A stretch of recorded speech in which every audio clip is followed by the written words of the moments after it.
धनखड़ साहब, आपने मुझे अपनी बात रखने का मौका दिया, इसके लिए बहुत बहुत धन्यवाद। मेरा ये कहना है धनखड़ साहब, पहले तो जी आप वो सर्टिफिकेट दिखाओ जो जाटों ने आपको लिख के दिया हो कि जी आप हमारे प्रतिनिधि हो।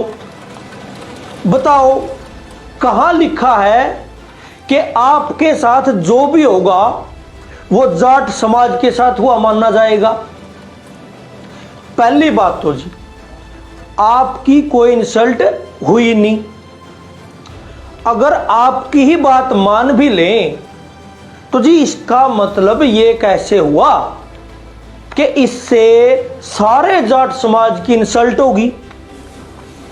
अब भगवान ना करे कि कल न आपका कोई बीमारी होगी तो आप तो कहोगे कि सारे जाट समाज ने दवाई लेनी पड़ेगी। आपका अगर पथरी होगी तो आप कहोगे कि पूरा जाट समाज ने ऑपरेशन करवाना पड़ेगा।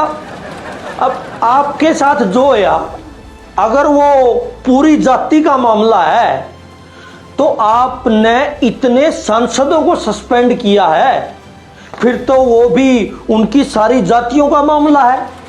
अब सोचो आपने कितनी जातियों का अपमान किया है, कितने करोड़ लोगों ने उन सांसदों को चुनकर भेजा है, आपने उन सबकी जातियों का अपमान किया है।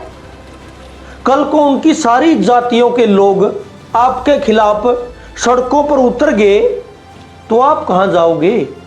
देखो जी ये जाति वाला प्यार इतना ही गहरा है तो ये तो फिर दोनों तरफ से सामने आना चाहिए। धनखड़ साहब, आपने ब्राह्मण सांसदों को निलंबित कर दिया तो इसके विरोध में तो राजस्थान के मुख्यमंत्री भजनलाल शर्मा जी को भी इस्तीफा देना चाहिए।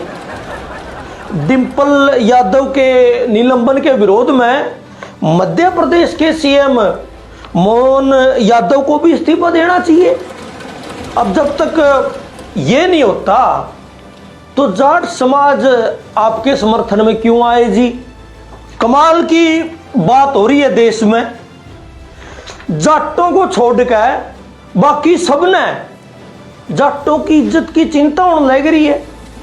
और सबसे ज्यादा चिंता उन लोगों ने हो रही है जो कल तक जाट किसानों ने खालिस्तानी कह रहे थे, जाट खिलाड़ियों ने गालियां देने लग रहे थे।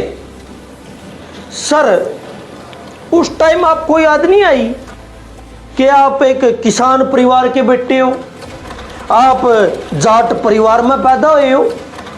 सर जब जरूरत का टाइम पे आपने कभी समाज का साथ नहीं दिया तो समाज आपका बोझ क्यों उठावेगा। अगर यूं हर एक आदमी अपने कर्मों को जाति और धर्म के पीछे छिपाने लगेगा तो बात कहां तक जाएगी बताओ।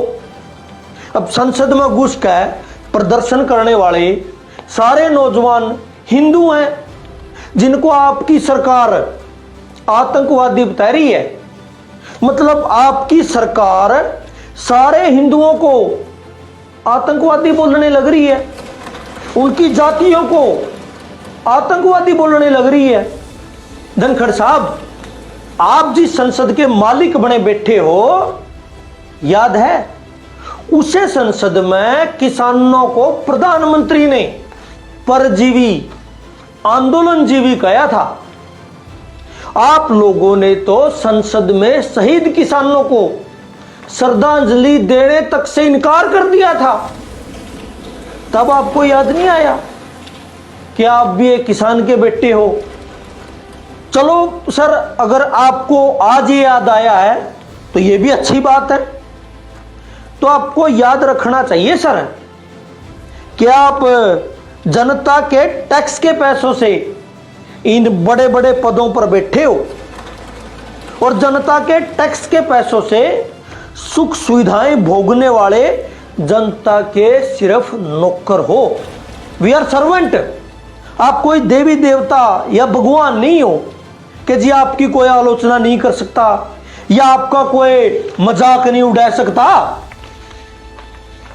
सर जब तक इस देश में लोकतंत्र बचा है तो जिम्मेदार पदों पर बैठे हुए लोगों को आलोचना भी झेलनी पड़ेगी, धरने प्रदर्शनों का भी सामना करना पड़ेगा, उन पर मजाक और जी कटाक्ष भी होगा।